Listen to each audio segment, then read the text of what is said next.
Halo, selamat gini hari, kembali lagi dengan salah satu channel yang Mustang Airsoft Gun dan juga teman-temannya. Kali ini adalah kali pertama gue nge-review unit di Tosaurus di toko yang baru di lantai G. Jadi ini masih satu ruangan sama tokonya. Seperti kalian lihat backgroundnya nih, udah kepasang lengkap kan. Memangnya di videonya sudah gue buatin tour store-nya dari mulai luar sampai ke dalam, dari mulai persiapan tokonya kosong sampai penuh. Nah sekarang nih udah mulai penuh dan lihat nanti akan disusun-susun lagi nih tempat-tempatnya. Kali ini kita akan mereview salah satu unit dari brand yang cukup lama, yaitu King Arms, yang dulu tuh brand ini cukup terkenal lah di antara teman-teman. Gua mungkin pada tahun 2007-2010 tuh brand King Arms tuh cukup merajai mainan-mainan airsoft ini nih teman-teman, ya kan. Tapi mungkin tahun-tahun sekarang udah mulai bermunculan brand-brand baru ataupun brand lama yang sudah meredesain mainannya menjadi sesuatu yang lebih menarik gitu, dan lebih detail lah. Nah sekarang ini gue mau bawain unit namanya King Arms PDW 9 mm SBR M-Lock. Kalau denger M-Lock berarti ya teman-teman udah sedikit tahu lah, udah mulai kekinian lah, dari model handguardnya lah. M-Lock itu kan lebih identik ke handguard teman-teman ya. Dan ini kalau teman-teman ingat dulu tuh sempat ada namanya teman-teman suka custom unit airsoft gitu kan. Jadi bodinya seperti apa, bodinya warnanya apa, pistol grip seperti apa, stok seperti apa, dan itu pun di mix dengan warna-warna lain. Misalnya bodinya warna hitam, popornya handguardnya warna merah atau stoknya warna merah. Nah itu kan customan sendiri ya dari teman-teman gitu kan. Jadi beli warna merah dipasangin ataupun dicat sendiri. Nah sekarang King Arms mengeluarkan satu unit tanpa customan yang itu sudah modelnya mix warnanya. Ada hitam doff, ada grey-nya, ada merahnya tuh. Jadi model-model kayak unit-unit kompetisi lah buat kegiatan 3-on-3 gitu kan. Nah sekarang nih udah ngeluarin teman-teman. Udah nggak usah pakai lama, kita langsung aja mana kardusnya. Teman-teman, ini sudah gua ambil kardusnya. Ini dia. King Arms, ya kan. Dari dimensi kardusnya aja, ini bisa diperkirakan unitnya itu nggak besar-besar banget atau nggak panjang lah ya.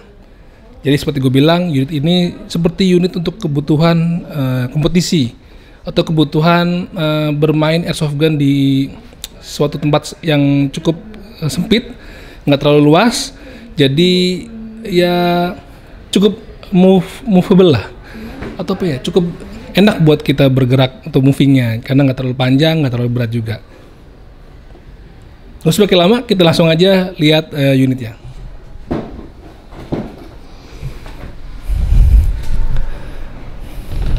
Nah ini dia nih unit dari King Arms PDW 9mm SBR M-Lock.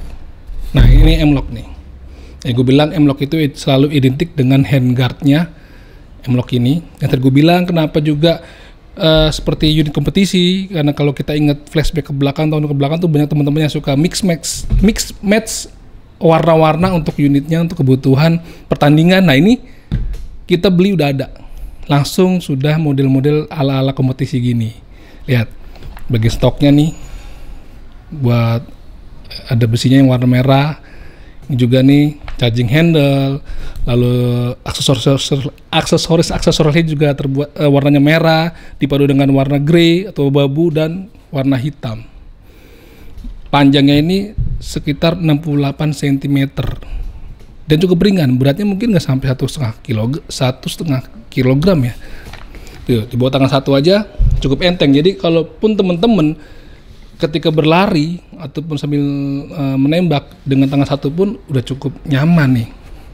Dulu kan unit-unit King Arms kan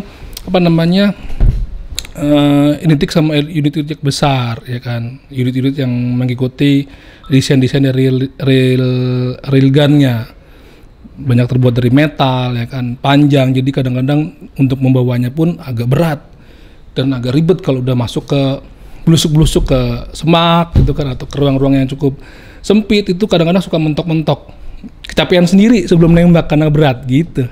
Nah sekarang mungkin semakin kesini perkembangan dunia militeri yang aslinya juga mereka sudah banyak menggunakan senjata-senjata yang sudah minimalis dan desainnya minimalis dan kayaknya cukup ringan lah, atau cukup enak kalau dibuat kemana-mana, artinya taktis lah. Jadi nggak perlu panjang, tapi kira-kira kalau kita pergunakan tuh akurat lah gitu. Nah ini sama seperti ini bahannya mostly terbuat dari bahan polimer teman-teman, nilon polimer, dari mulai stoknya ya kan, lalu bodinya juga ini terbuat dari bahan polimer. Ini juga handguardnya, ini M-locknya terbuat dari bahan metal. Ini flash shadernya terbuat dari bahan polimer juga. Biasanya kalau untuk rail-rail seperti ini terbuat dari bahan metal. Kenapa? Karena untuk menunjang atau menempelkan aksesoris seperti flashlight atau front grip. Jadi kalau nggak terbuat dari metal mungkin akan mudah melewat, penyok gitu loh. Gitu. Jadi ini termasuk kategori PDW. PDW itu kepanjangan dari Personal Defense Weapon, yang biasanya mungkin dibawa oleh pasukan-pasukan pengawal lah, yang intinya tuh tidak terlalu heavy load gearnya. Jadi ini lebih ke pasukan-pasukan yang memang selalu siap siaga dengan gear yang low gitu loh teman-teman. Makanya disebut Personal Defense Weapon. Tapi uniknya adalah di sini biasanya kalau PDW itu masih menggunakan magazine yang seperti standarnya M4. Tapi di sini dimix dengan magazine seperti PCC ini, pistol kaliber karbin, seperti seperti magazinnya model-model MP5 gitu kan. Mungkin disebut pistol karbin karena memang dimensinya kecil seperti magazin pistol teman-teman. Ini terbuat dari polimer juga, enteng banget nih. Ini bisa mau sampai 100 BB sekaligus.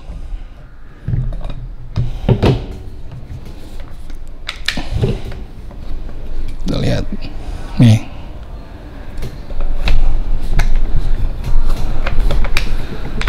Jadi jangan lupa kalau kita mau masukin magazinnya nih, ini nggak bisa nih kalau kita langsung paksain gini. Jadi kita harus pencet dulu mag release-nya. Ini mag release nih, buat ngelepas mag. Ini kita pencet, baru kita masukin. Nah, kenceng, lihat. PDW dengan magazin PCC. Sekarang memang lagi hits banget teman-teman. Kalau menurut gue sih jadi agak gimana gitu dengan magazin seperti ini, kayak cungkring aja lah gitu. Tapi memang sekarang stylenya arahnya ke sana. Artinya ketika seorang operator menggunakan unit-unit PCC ini, magazin PCC ini, artinya memang dia mulai meminimalisir load yang dibawa, atau mungkin pada bagian mag-nya itu akan lebih simple lah, taruh di sini gitu kan. Ini bisa masukin juga mungkin ke jaket, dalam jaket. Tapi kalau model-model kayak M4 itu kan mungkin perlu pouch yang lebih besar ya, jadi mungkin agak berat gitu.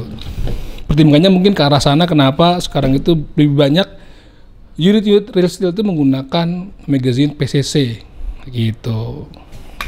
Oke, sekarang kita masuk dulu ke bagian belakangnya. Oke teman-teman, kembali lagi kita akan lihat secara detail dari unit ini. Mohon maaf kalau sedikit agak gelap, mungkin karena memang seharusnya kita pakai lampu dan si Andre nih lighting kita belum datang. Jadi mohon maklum aja, nanti coba gue naikin exposure-nya di editing, semoga bisa kelihatan lebih jelas. Kalau kita masuk ke bagian stoknya dulu nih, atau bagian popor. Ya seperti gue bilang, popornya terbuat dari bahan polimer, dan ini sudah ada pengunci otomatisnya teman-teman. Ya, ini polimer semua nih. Oh, tabungnya enggak, tabungnya terbuat dari bahan metal nih. Tabung ini biasanya buat menyimpan atau menyimpan baterai ya, baterai model panjang gitu. Ini adalah kuncinya untuk kita mengadjustable dari popornya panjang pendek. Kalau kita pencet nih, ya. Jadi ada 7 settingan untuk memanjang pendekan dari stoknya. Nah, ini di bagian sini dalam tabung itu adalah storage untuk menaruh baterai tadi gue bilang nih. Ini kalau kita tarik nih, kita buka. Ini kita buka dulu, kita rilis semuanya sampai kebuka, baru kita bisa masukin baterainya teman-teman. Kalau dirasa kepanjangan ya tinggal diatur aja. Gue bilang ini kuncinya, tinggal dipencet lalu ditarik atau dimundurkan.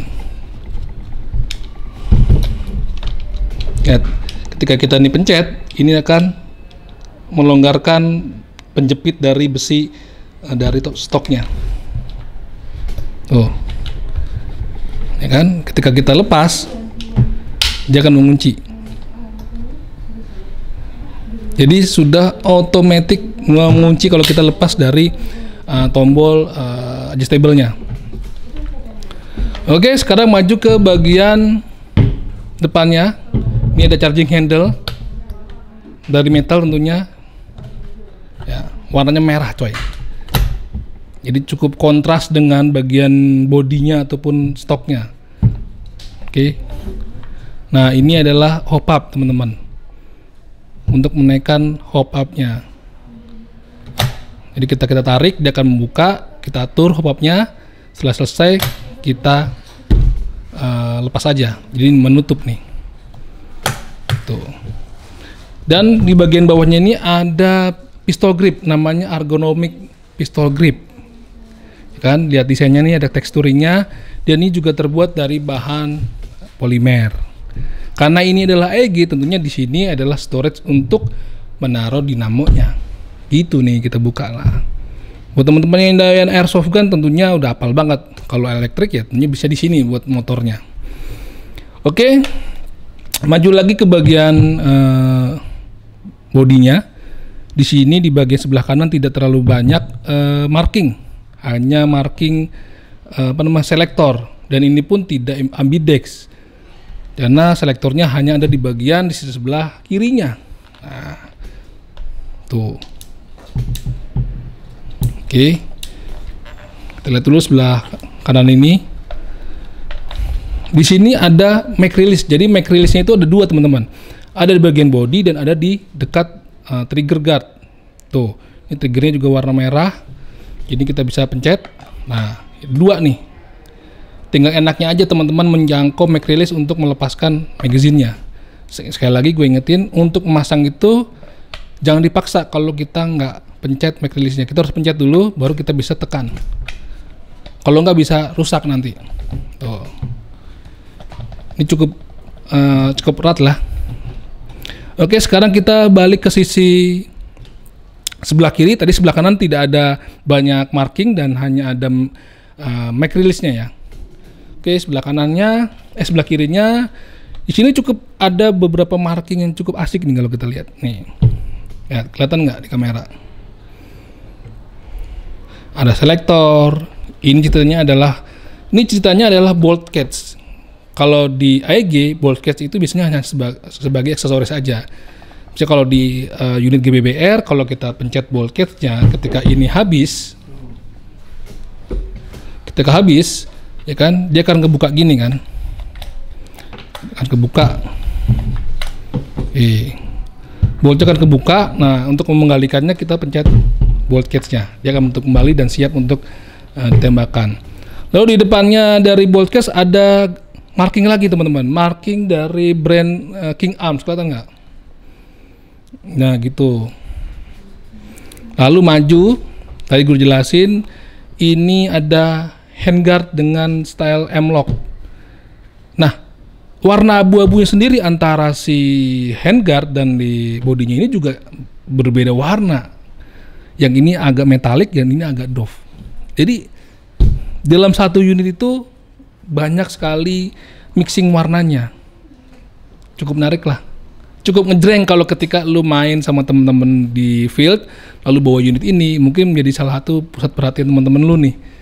Tuh. Dan maju lagi di sini ada rear sight yang bisa kita foldable, kita lipat. Nah, ini rear sight